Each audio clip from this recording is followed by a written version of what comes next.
Hello friends, मैं मोनिका, आपकी gardener दोस्त। आज आपसे बात करूंगी इन बहुत ही खूबसूरत से फ्लावरिंग प्लांट के बारे में। देखिए कितने सुंदर फ्लावर्स हैं, इनके बारे में बात करूंगी। इन्हें कहते हैं कैला लिली। एक्चुअली कैला लिलीज जो हैं वो लिली फैमिली को बिलोंग तो नहीं करती हैं, लेकिन जिस तरह का इनका फ्लावर है स्पेथ जैसा, जिस तरह का ये पौधा है, ऐसे ये जो इनका फ्लावर है ना, ये एक्चुअली स्पेथ है। फ्लावर्स अंदर हैं जैसे लिली में होते हैं, पीस लिली भी आप देखते हो। ये जो अंदर वाली चीज़ आपको दिख रही है ना, ये जो चीज़ दिख रही है, ये इन्फ्लोरेसेंस ऑफ फ्लावर है। ये बाहर एक पत्ती है जो ऐसे चेंज हो गई है। और देखिए नेचर की ब्यूटी, देखिए कैसे ये किसी ने जैसे पकड़ के फोल्ड किया होता है। देखिए पत्ती को इस तरह से ऐसे फोल्ड हुई हुई है और आगे से ऐसे पॉइंटेड होती है। फनल शेप ऐसे फ्लावर है, देखिए जैसे फनल होती है ना कोई छानने की कीप होती है, उस तरह का ये बना हुआ है। और ये अंदर जो है ये इन्फ्लोरेसेंस है, इसमें छोटे छोटे वाइट फ्लावर्स लगे हैं। ये जो डंडी सी दिख रही है ना, इन्फ्लोरेसेंस है ये पूरा। तो कैला लिलीज जो है वो एक बार में, देखिए ये जो फूल है ना, ये महीना महीना तक रह जाता है, बहुत ज़्यादा देर तक चलता है और अच्छे अच्छे कलर्स में आते हैं। वाइट इनका मेन कलर होता है, बाकी ये येलो पर्पल कलर में भी आते हैं। और ये देखिए ऑरेंज है, इसमें हर फ्लावर चेंज कर रहा है कलर। निकलता है तो हल्का कलर होता है, फिर धीरे धीरे बड़ा होता जाता है। तो ये देखिए ये वाला ये निकल रहा है अभी, फिर थोड़ा सा ये येलो है देखिए। और जैसे जैसे मैच्योर हो रहा है वैसे वैसे ये ऑरेंज होता जा रहा है। और ये सबसे पुराना फ्लावर है, इसका कलर ऐसा हो गया।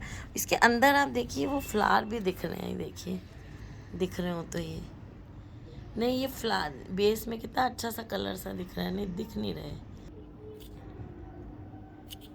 ये देखिए ये पता नहीं अंदर ये मैच्योर हो गए हैं, उसके बाद शायद सीड्स बनने लग गए हैं, कुछ अंदर से डार्क कलर का दिख रहा है।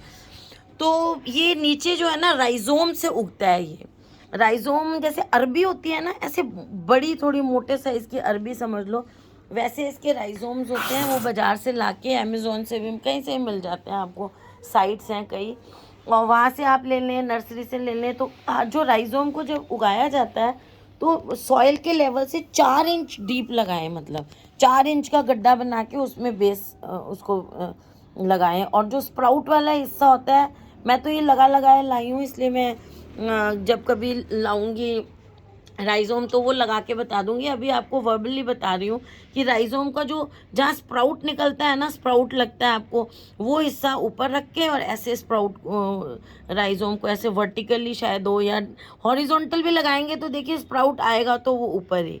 लेकिन आप जैसे मर्जी लगाएं उसको, वैसे थोड़ा खड़ा ऐसे लगा दें जहाँ से स्प्राउट है ऊपर की तरफ रख के। तो 4 इंच नीचे मिट्टी में डीप होना चाहिए, 4 इंच गहरा गड्ढा लगा के, और उसमें इसको प्लेस कर रहे हैं राइजोम को। और मिट्टी बड़ी वेल ड्रेन्ड बनाएं, एक हिस्सा मिट्टी ले लें उसमें और एक हिस्सा खाद ले लें, और 1.5 हिस्सा उसमें आप रिवर सैंड लें। और अगर रिवर सैंड नहीं ले रहे हैं तो उसकी जगह आप कोकोपीट की जगह मैं तो आपको कहूँगी कि राइस हस्क ले लें, तो वो और भी अच्छा रहेगा।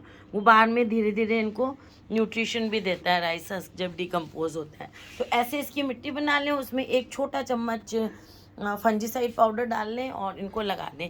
इनमें देखिए जो भी प्लांट्स होते हैं राइजोम वाले, जैसे ये कैला लिली भी राइजोम वाला प्लांट है, तो इन प्लांट्स को पानी बहुत ज़्यादा नहीं देना चाहिए, बस हल्की सी मिट्टी मॉइस्ट रखें। ज़्यादा पानी दे देंगे ना तो राइजोम्स जो हैं वो, उनमें खुद में भी पानी होता है, फ्लैशी होते हैं बल्ब्स वगैरह, तो वो गल जाते हैं। तो राइजोम जब भी आप उगाएं, या बल्ब जिसको कहते हैं, जब भी आप उगाएं तो पानी जो है वो कम दें। मिट्टी में इतना पानी दें कि हल्की सी मॉइस्ट लगे, ओवर वाटरिंग नहीं करें एक दिन छोड़ के ऐसे। और जब राइजोम लगाएं तो इनडायरेक्ट ब्राइट लाइट में, छाया में रखें जहाँ धूप नहीं हो, ताकि वो स्प्राउट होंगे जब, मेरा ख्याल 10-15 दिन में स्प्राउट होना शुरू हो जाते हैं और फिर धीरे धीरे उसमें से ये ग्रो करने लग जाता है। ये क्यारियों में लगाने के लिए बहुत अच्छा है, वॉकवे के साइड में लगा दो खूब सारे एक साथ कैला लिली, तो खूब सारे एक साथ फ्लावर खिलते हैं। देखिए एक ही ये प्लांट है, इसमें 6-7 फ्लावर खिले हुए हैं। तो ऐसे इनमें फ्लावर खिलते हैं तो ये बहुत खूबसूरत लगते हैं एक साथ खिले हुए फ्लावर्स। और फ्लावर इनका स्टे भी बहुत ज़्यादा टाइम तक करता है। तो ऐसे स्टे किए हुए फ्लावर जो ज़्यादा दिन रहते हैं, वो जब एक के बाद एक खिलते चले जाते हैं, बहुत खूबसूरत कलरफुल लगते हैं लगे हुए। तो बहुत अच्छा लगता है। फिर क्या होता है, जब इनका फ्लावर जो फ्लावर स्पेंट होता चला जाए, उस फ्लावर को भी देखिए, जैसे ये फ्लावर है, जब ये स्पेंट होगा तो यहाँ बेस से काटना है आपको, यहाँ से कट करना है। जो पत्ती पीली हो रही है, फ्लावर है, उसको यहाँ से कट करना है। अच्छा, मिट्टी इसको ऐसी रखनी है कि हर वक्त हल्की सी मॉइस्ट ही रहनी चाहिए। तो उसके लिए आप क्या कर सकते हैं, जो मैंने राइस हस्क का है मिट्टी में मिलाने के लिए, उसी राइस हस्क को आप गमले के ऊपर जो है ना, इतना 1 इंच मोटी लेयर यहाँ पर जैसे है 1 इंच, ये तो बाजार का है, इसमें जगह कम है, खुद हम लगाएंगे तो थोड़ा नीचे, इसको मैं रिपोर्ट करूँगी, उसकी वीडियो भी बनाऊँगी। तो ऊपर आप मल्च डाल दें राइस हस्क की, तो उससे जो मिट्टी की नमी है ना वो बनी रहेगी। लेकिन जब भी आपको पानी देना है, आपको ये चेक करके देना है कि जो मिट्टी है ना वो ड्राई होनी चाहिए। मल्च के अंदर से हाथ लगा के देख लें कि मिट्टी ड्राई हो, तभी आप उसको पानी दें। इस चीज़ का आपको विशेष ध्यान रखना है कि ओवर वाटरिंग नहीं होनी चाहिए आपके पौधे में। ओवर वाटरिंग होने से पत्ते पीले पड़ने लग जाएंगे, गिरने लग जाएंगे। एक तो ओवर वाटरिंग से ऐसे होगा। दूसरा क्या होता है, जब इसका मौसम चला जाएगा, फूल आने बंद हो जाएंगे, उसके बाद पत्ते धीरे धीरे जो है वो पीले पड़ने शुरू हो जाते हैं। उस टाइम आपको अपने पौधे को एक साइड में रख देना है और पानी कम कर देना है देना, बहुत कम, हफ्ते में एक बार दे दिया पानी, तो वो पत्ते धीरे धीरे करके सूख जाएंगे। तो उन पत्तों को जो बिल्कुल पीले होकर सूख जाएंगे, उनको हमें काट देना है। और उसके बाद हमें 15 दिन में एक बार अपने गमले में पानी देना है, ताकि वो जो बल्ब्स हैं वो बिल्कुल ड्राई नहीं हो, उनको मॉइस्चर मिलता रहे।